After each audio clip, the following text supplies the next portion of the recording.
Hi friends, ఎలా ఉన్నారండి అందరూ? బాగున్నారా? ఈరోజు మనం బనానా ప్యాన్‌కేక్ చేద్దామండి. దానికోసం నేను 2 బనానాలు తీసుకొని ముక్కలుగా చేసుకొని మిక్సీ జార్‌లో వేసుకున్నాను. తర్వాత ఒక కప్పు గోధుమ పిండి, ఇంకా ఒక టేబుల్ స్పూన్ షుగర్ వేసుకున్నానండి. తర్వాత కొన్ని మిల్క్ యాడ్ చేసుకుంటూ ప్యాన్‌కేక్ కన్సిస్టెన్సీ వచ్చేంత వరకు మిక్సీ పట్టుకోవాలండి. ఇలా మిక్సీ పట్టుకున్న మిశ్రమంలో కొంచెం బేకింగ్ సోడా వేసుకోవాలండి. తర్వాత ప్యాన్ హీట్ చేసుకొని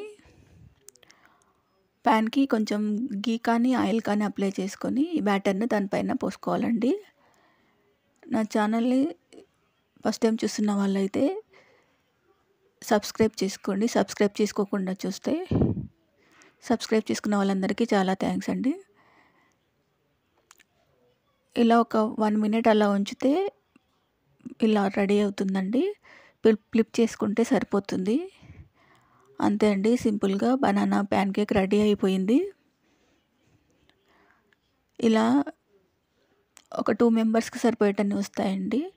పిల్లలు చాలా ఇష్టంగా తింటారు. మీరెప్పుడు ట్రై చేయకపోతే ఒకసారి ట్రై చేయండి. బాగుంటాయి. గోధుమ పిండి ఇంకా బనానా యూజ్ చేసాం కాబట్టి హెల్తీ అనుకోవచ్చు. అంతే అండి, సింపుల్‌గా అయిపోయింది. దీనిపైన కొంచెం హనీ వేసుకొని తింటే బాగుంటుంది. థ్యాంక్ యూ ఫర్ వాచింగ్ అండి. సబ్స్క్రైబ్ చేసుకోండి. సబ్స్క్రైబ్ చేసుకోకపోతే థ్యాంక్ యూ.